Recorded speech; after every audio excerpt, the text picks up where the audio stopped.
to all. I greet all of you in the name of our Lord and Savior Jesus Christ, and I welcome you all in this post-Easter Bible study series on the basis of Jesus' life and teaching. Today is the fourth day, and today the Lord's word will be bring by Pastor Joel Christian from Gujarat Diocese CNI, and he is a very well known to us. He is a graduate of UBS Pune, and today he will be speaking on Jesus' life and teaching. Before we go into the meditation, let us look to God in prayer. Dear Father, we want to thank you and praise you for this Dauntless Pulpit YouTube channel through which we can reach your people. Father, we want to thank and praise you for adding yet another day in our lives for this Bible series, Lord. On this fourth day, as your servant, Pastor Joel, who will be bringing Lord's word, Lord, we want to commit him in your mighty hands. Lead him and guide him. Put your words in his mouth. Let this time of Bible study bring blessing to each one of us. Once again, we submit ourselves in your mighty hands. In Jesus' name we pray. Amen. Greetings to one and all in the most holy and matchless name of our Lord and Savior Jesus Christ. It is yet indeed a great honor and privilege for all of us to be able to gather together to listen from God's word. And this moment I would like to thank our leader, Pastor Nikanor Kant, who has been leading us into this wonderful series. For me, it is the first time that I am able to come before you, bringing the word of God, and it is a great honor and privilege for me, indeed. So the topic that has been allotted to me is about Jesus' teaching on temptations. Before we proceed, shall we all look to the Lord in prayer. Most gracious Lord and loving Heavenly Father, this moment we submit our lives unto you. May the words of my mouth and the meditations of all our hearts be acceptable into thy sight, O Lord, our rock and our redeemer, through Jesus Christ. Amen. The scripture portion that has been selected for today's meditation is from the Gospel according to Saint Matthew chapter 4, beginning from verse 1 to 11. Matthew chapter 4, 1 to 11. The word of God says here, Then Jesus was led up by the Spirit into the wilderness to be tempted by the devil. And after fasting 40 days and 40 nights, he was hungry. And the tempter came and said to him, If you are the Son of God, command these stones to become loaves of bread. But he answered, It is written, Man shall not live by bread alone, but every word that comes from mouth of God. Then the devil took him to the holy city and set him on a pinnacle of the temple and said to him, If you are the Son of God, throw yourself down, for it is written, He will command His angels concerning you, and on their hands they will bear you up, lest you strike your foot against a stone. Jesus said to him again, It is written, You shall not put the Lord your God to test. Again the devil took him to a very high mountain, and showed him all the kingdoms of the world and their glory. And he said to him, All this I will give to you, if you will fall down and worship me. Then Jesus said to him, Be gone, Satan, for it is written, You shall worship the Lord your God, and him only you will serve. Then the devil left him for a little while, and behold, angels came and were ministering to him. When it is a topic about temptations, Jesus' teaching on temptations, he himself has given his life as an example for us, because he is not a foreign God who stayed away in the sky and instructed us, but he is a God who came down, who incarnated as a human being, and he stayed and lived with us on this earth, and he became the perfect example for us in everything we should look up to. So for this particular teaching on temptations, we are going to look at, analyze the Jesus' temptation himself when Satan tempted him, as it is recorded in Matthew chapter 4 verses 1 to 11. We need to understand some things, first of all. that some parts of the Bible, by reading it, they seem very difficult to us to understand. But when we read them, when we keep on reading them, it becomes easier to understand it. We understand more and more of its meaning as we read more and more of it. But there are some parts of the Bible which seem so easy to read and understand that many a times we skip it, we undermine its meaning. And this particular passage, Matthew chapter 4 verses 1 to 11, is one of the second type of scripture readings. We very well know these temptations. We very well understand these temptations. And that's why at times we pass on reading it. We pass on reading it. We don't give its emphasis to it the way it has to be given. So from this particular text, as we analyze, let us once again open our minds so that we may be able to understand the broader pattern of the biblical literature as it is put in front of us. This Matthew chapter 4 and Luke chapter 4, both of them records this particular Jesus' temptation which has been done by Satan himself. See, we in this particular age have never been tempted in a way that Jesus was tempted. And Jesus was never tempted in a way that we are tempted these days. So the temptations, the type and mode of temptations may vary, but at the end it is a temptation. Understanding the particular word temptation, defining it, it would mean as if there is a commandment given by God, and the opposite party, he tries to lure us to the things that we are not supposed to do, and that particular attraction is nothing but it is a temptation. There is one more word which is parallelly used in the scriptures for temptations. See, temptations are always done through the opposite party, the Satan's party. God's team, or God tests us. Satan tempts us and God tests us. So we should never intermingle both of them. No temptation shall ever come from God. From God only test shall come, in which we are to show our faith and we are to be firm and we are to prove ourselves that we are truly faithful to God. But on the other hand, on the contrary, the Satan will tempt us. So the temptation will be for to take us away from God. The test will be so that we can be near to God, but the temptation will be so that we will be away from God. This particular basic thing that we need to understand and we need to keep in mind before we proceed further. We need to understand one more thing, that Matthew chapter 4 will ultimately prepare us for Matthew chapter 27, the death and resurrection of the Lord. That is very much important to understand.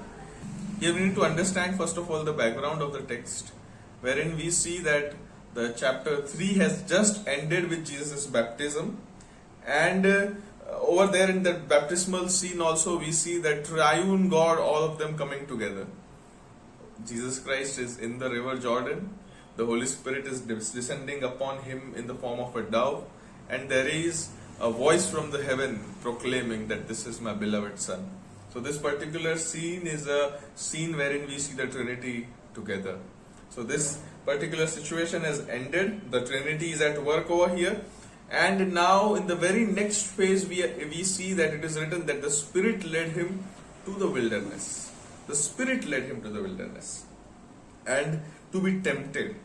There in the desert he undergoes 40 days of fast. We know this. 40 days. It has been a significant number. But why only 40 days? Why not 7 days or 39 days or 38 days? Why specifically only 40 days? We need to understand one thing, that the biblical pattern of literature is something that recapitulates its history again and again. In the Old Testament we see that the people of Israel were wandering in the wilderness for 40 years. And here we see Jesus Christ. He is in the wilderness for 40 days. Of course, Jesus didn't have 40 years to wander around. His life on earth was short. So 40 days of wilderness comparing to the 40 years of Exodus event, the wandering in the wilderness of the people of God. On the other hand, we also see that during the birth of Jesus Christ, he was taken to Egypt. and then brought back. It is nothing but it is again recapitulating the history that has been once again done in Exodus. They were taken into captive in Egypt, and from Egypt they were liberated and they were brought back. So this is nothing but again a recapitulating of history. So in this particular situation, learning from the Old Testament and New Testament, there are certain points that we need to keep in our minds. The first Adam and the second Adam. The first Adam was the Adam that God had created during the creation of the universe. The second Adam is Jesus Christ, God's only Son. The particular two situations that are kept in front of us, you have to remember that in Genesis chapter 3, the first Adam was tempted as well. And in Matthew chapter 4, the second Adam is tempted. So these two situations we are to keep in mind. The first Adam was in a garden, lushy green garden. But the second Adam was in a desert. The first Adam had time and place and beauty. It was a wonderful place. But second Adam, Jesus Christ, at the time and place was in a naked waste, a desert. First Adam was well fed with food.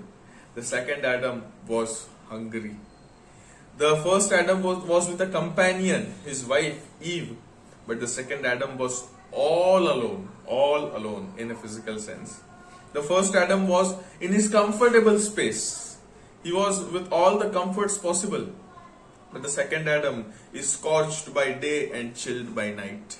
The first Adam had no experience of human sin in and around him. But the second Adam was surrounded by sin every moment of his life. Yet he was sinless. That is what we need to remember. The first Adam rebelled. The second Adam obeyed. The first Adam gave in to the sin. Second Adam took him away from that particular sin. So these are the two important contrasts that we need to remember while we study about the topic of temptations. Adam, the first Adam, and the second Adam, Jesus Christ. The first temptation that was before Jesus that we read in this particular scripture portion was nothing but to doubt God's provision and His love. It was to doubt God's provision and His love. In this particular passage we read that Satan comes and says, if you are the Son of God, if. This particular if is once again taken and carried forward from the if in the temptation of the first Adam. If you are the Son of God. It once again reminds us of Genesis chapter 3 again. This particular nature of this sin is very tricky. It is not about turning stones into bread, because it was not impossible for God. It was not impossible for Jesus Christ to do that. But we also see Jesus Christ, He is feeding 5,000, He is feeding 13 of them. He can do wonders. In one of the particular scripture portions that we just had meditated upon a few days back during the triumphal victory of Christ in the Jerusalem, we saw about Jesus speaking that if they stop, the stones will cry out. So turning the stone into a bread was not an issue. But over here the temptation was something else. Here the temptation was completely different. Here we need to understand that God sent Jesus Christ as a human being. And many a times as Christians in the Christian church, we overlook the human aspect of God. We overlook the human aspect of Christ. At the time we only find Him and we only consider Him to be a divine being. But we need to remember over here that Jesus Christ came to this earth as a human being. Hebrews chapter 2 reminds us that Jesus never even came as an angel. He came as a human being. Over here, Jesus' mission was to identify with the human beings. With you and with me. If He does, He will be foreign to human experiences. If He turns this particular bread, this particular stone into a bread, then His experiences and our experiences will be completely different.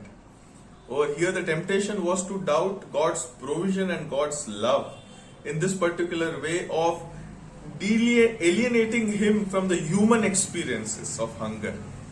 The Satan was tempting Him in this particular way. we see that Jesus' answer in Matthew chapter 4 verse 4 is nothing but a Jesus quotation from the Old Testament. In scriptures, if we study the gospel, the most quoted book of Jesus Christ from the Old Testament was the book of Deuteronomy. And over here as well, Jesus Christ is quoting from the book of Deuteronomy. This particular text that Jesus answers to the Satan is taken from Deuteronomy chapter 8. And this verse is very much important, this chapter and the context is very much important. Now, in this particular context, Moses is about to die. Joshua is about to take up the leadership. Let us read chapter 8 verse 2 and 3. These are most probably Moses' last words on this earth. Here it states, "And you shall remember the whole day that the Lord your God has led you these 40 years in wilderness, that he might humble you, testing you to know what it was in your heart, whether you would keep up his commandments or not. And he humbled you and let you hunger and fed you with manna, which you did not know, nor did your fathers know, that he might make you know that man does not live by bread alone, but man lives by every word that comes from the mouth of the Lord." Here what God is trying to say through Moses is that his word is more important than the bread. Here once again we saw that in the first point itself that this particular temptation was to doubt God's providence and his love.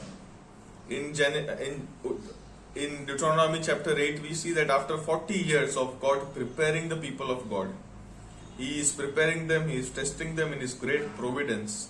So over here in that particular context in Deuteronomy 8, the emphasis was the word of God rather than the bread. Because we see the Israelites were always grumbling about their food. We didn't get that, we didn't get this. But over here, Jesus Christ in this particular temptation, understanding Satan's motives, is rebuking and is answering from the scripture that man shall not live by bread alone, but by every word that comes from the mouth of the God. Then we proceed to the second temptation. This particular second temptation is a temptation to twist God's word for our own benefit. To twist God's word for our own benefit. This is something that we see here and there in every nook and corner of Christianity. There are preachers and there are teachers who twist God's word for their own benefit. That was one of the reasons that Dauntless Pulpit came up. Looking at the online resources available on YouTube and other online mediums, it was our burden to bring the scripture faithful servants of God to you. And that was the whole reason why Dauntless Pulpit was ever made in the providence of God. Because there are preachers who are twisting God's word. Jesus himself over here is tested to do so. He is tempted to do so. We see in this particular, if you read, here it is written, "Then the devil took him to the holy city and set him on a pinnacle of the temple and said to him, 'If you are the Son of God, throw yourself down, for it is written, he will command his angels concerning you, and on their hands they will bear you up, lest you strike your foot against a stone.'" Here once again the Genesis 3 "if" is used. If you are the Son of God. So Satan also uses scripture. He does use scripture. Over here we are given an evidence about it. Now during the Jesus' time there was a superstitious belief among the Jews that when the Messiah will come, he will go on the pinnacle of a temple, he will jump down and nothing will happen to him. There were many who tried this and there were many who broke their legs. Here Jesus is tempted to do so, to prove his messiahship, that he is a savior, he has come from God. And here Satan is tempting Jesus Christ to do this. He is twisting God's word in order that he will be given in for his own benefit of popularity, of his own benefit, wherein he will be recognized by people as the Messiah. Satan is tempting him to do this. We see further that this becomes an invitation to launch out trusting God to look after you, even though you are doing something stupid. It is like I am myself doing something that is stupid, and then again I am putting my trust on God that God will save me, God will take me out. He will. He does sometimes. But our own stupidness, our own idiocy should not be the medium of trusting God. If there is a downfall of ours, and if we are the reasons, then it should not be God who should be responsible to take us out. In this particular scene, do you think that the eternal plan of God will be just jeopardized if Jesus falls from a cliff? In Revelation, it is told that Jesus was crucified on the cross ever before the creation. Then, how all these things will affect? Jesus is on the boat. Suddenly, a storm comes up. All the disciples are afraid. They are all panicking, and Jesus Christ is sleeping in the boat. And then over there as well, we see the disciples going and waking up Jesus. Jesus, wake up, we are perishing. And Jesus stands up and he rebukes the wind. He rebukes the waves and he makes them calm. Do you think sinking in a sea would ultimately hinder God's ultimate plan of redemption? No. It was always the cross. It was always the cross that was supposed to be the medium or a bridge between God and His people. It was not supposed to be anything else. But then why over here Satan is tempting Jesus Christ to do this? He is tempting so that he will take Jesus in his twisting of God's word. Here we see that Jesus is replying that do not put your God to test. Many a times we do this. Many a times we do our actions, and in our actions we try to test God. That, oh God, I am doing this. Let us see what you will do. We are not supposed to do that. It is prohibited in the text. Remember that devil quotes the scripture too. We shouldn't be too surprised. We see in this particular age as well, the Jehovah's Witnesses, the prosperity preachers, they as well quote the Bible. In some ways it is an attack on the sanity of faith. There is a sanity in trusting God. There is a sanity. It means that you don't become presumptuous towards God. You don't be that. We are not to exercise presumption when it comes to God. Because our God is an ultimately, absolutely perfect God. And we as fragile, mortal human beings, we are not supposed to exercise presumptions on God at least. We are not supposed to do that. We are not supposed to put Him to test. We are not supposed to trick His word. Deuteronomy chapter 6 verse 16 says, "You shall not put the Lord your God to test as you tested Him at Massah." Over here, this particular scripture portion, Jesus Christ is Himself quoting from Deuteronomy chapter 6. The third temptation of Jesus is a temptation to break the first commandment. Do you know what is the first commandment? The first commandment is to love the God with all our heart, with all our soul, and with all our might and strength. There are parallels to Genesis chapter 3, once again we see over here. That Satan is partly speaking the truth and telling a total lie. He is partly speaking the truth, telling a total lie. There we must have been some kind of attraction to be a human king to avoid cross for Jesus Christ. Because cross was ultimately the most heinous kind of punishment that was given to any criminal. And to become a human king over the earth would have been a great temptation for Jesus Christ as a human being. We as humans as well face these temptations many times. Take some bribe. Worship Satan. That's it. Simple. It makes we feel like in this particular earth, it makes our lives much easier to give in to this temptation rather than avoiding it or rather than trying to resist it. Jesus Christ is once again over here giving us this particular model from His life and example. Firstly, we saw that the first temptation was to doubt God's love and provision. Second temptation was to trick God's word for our own benefit. And over here, the third temptation that Jesus Christ faces is to break the first commandment. the first commandment to love our God. Because we need to remember one thing, that this temptation is deeper than all these benefits that we are able to see. In this particular temptation, if we give in, then we are not only sinning, we are not only doing something that is wrong, but over here we are giving the place of God to other things and to other people. Any sin we do, we are breaking the first commandment that we need to understand. Any sin, it is the first commandment, because it is the commandment you always break when you break any other commandment. For example, if you tell a lie, it is the sin of telling a lie, but at the same time you are not loving God with all your heart, mind, soul and strength. The first commandment is broken. David himself recognizes, whatever sin I do, whatever sin he did with Bathsheba, with the Hittite, murdering, adultery, but in Psalms 51 we see that he is telling to God, against you and against you alone, O Lord, have I sinned. Here he is understanding the seriousness of his sin against God. Each sin done is against God.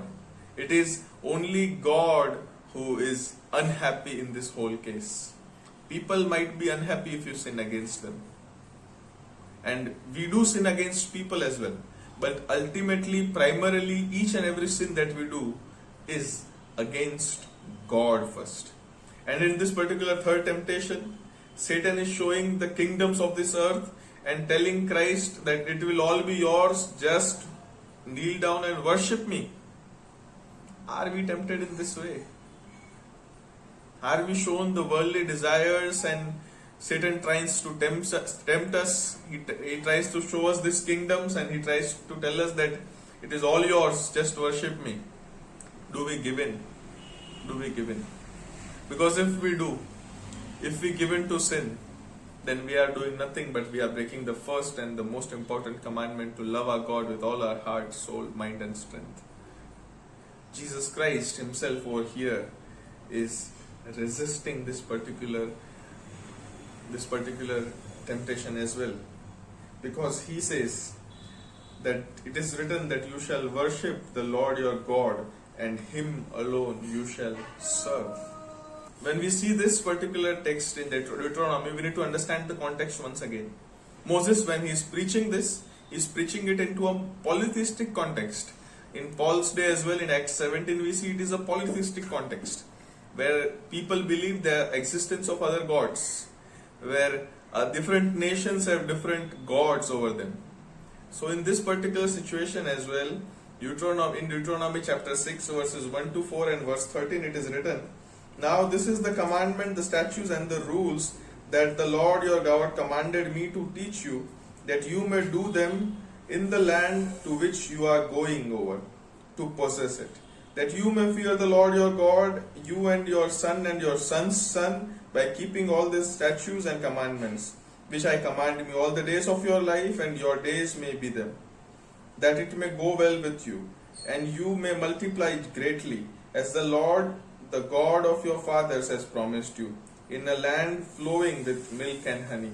Verse 13 states here, it is the Lord your God you shall fear, and him you shall serve, and by his name you shall swear. So Jesus is quoting this particular text again from Deuteronomy chapter 6, that it is God alone whom we are to fear, to whom we are to serve. In scriptures, in the Gospels, Christ himself says that no one can serve two masters. In serving two masters, he will pay allegiance to one and he will despise other. Whom are we paying our allegiance to? What are we giving into? Temptations are there for each and every one of us. We are faced by temptation each and every step of our life. But do we give in? Do we give in? Jesus Christ was tempted in three different ways. Firstly, to doubt God's provision and his love. Secondly, to trick and twist God's word for one's own benefit. And thirdly, to break the first commandment. We are tested in similar ways. There is not much difference in our temptations as well. One or the other way, the concept remains the same, though the modes and the mediums changes. Do we give in? Do we give in? We are not supposed to give in. There are two specific ways in which we can fight, in which we can confront these temptations. These examples are in the scripture as well. In this particular case, in Jesus' temptation, we see that he is fighting the temptation. He is capable enough to fight the temptations. At times, we are also capable to fight some temptations, but there are some temptations which we cannot fight. We think that we may give in. It is better to flee from those temptations. We see this in the book of Genesis itself. When Joseph was tempted by the Potiphar's wife, he ran, he fled. Fight or flee. These are the two ultimate keys to confront temptations and not to give in. If you think you can get over it, fight it. If you think you will lose, flee. Run away. Run away as far as possible. These things are necessary in our practical Christian living. There are three important teachings that I want to gift you with before we end this particular meditations. That Jesus' temptations are in a piece to ours. He serves as a role model to us, in every way tested but blameless. He was tested in every way, but he was blameless. Secondly, we can be assured of his understanding and help. When we are going through these temptations and when we are faced, we need to understand that he will understand us because he himself has gone through all this and he will help us. We can be assured of his understanding and his help. And thirdly, his temptations are part and parcel of his identification with us. He came on this earth to identify with us, sinful human beings. It is a part, his temptations are a part and parcel of his identification with us, and they therefore lead us to the cross, the ultimate destination that we are supposed to reach, the cross. He is the new Adam, he is the new Israel. He recapitulates the history once again through his life and ministry. We are tempted, he is. We fall, but he doesn't. He submits and he goes to the cross. And all we need to do is have faith in him. Because faith alone can save us. Amen. Shall we all look to the Lord in prayer? Most loving God and gracious Heavenly Father, once again we want to thank you for the word through which you spoke to us. Thank you, Father, for helping us to analyze the temptations of Christ. As we learn and yearn to know more, bless us with your presence, bless us with the inspiration of your Holy Spirit, that we may be able to understand and learn more and more from your scriptures, through which we may be able to glorify your name, and through us your kingdom may increase. Help us to be Christ-like more and more each and every day and each and every moment of our life. May through us your kingdom come, Father. We submit and humble ourselves, Lord. Many times we give in to temptations, but you are a gracious and merciful Father. We want to pray that you help us to fight the temptations. You help us and you give us the heart to flee the temptations when they are beyond our capacity. We surrender our lives unto you. We ask all this in the most holy and matchless name of our Lord and Savior Jesus Christ. Amen. May God bless you all.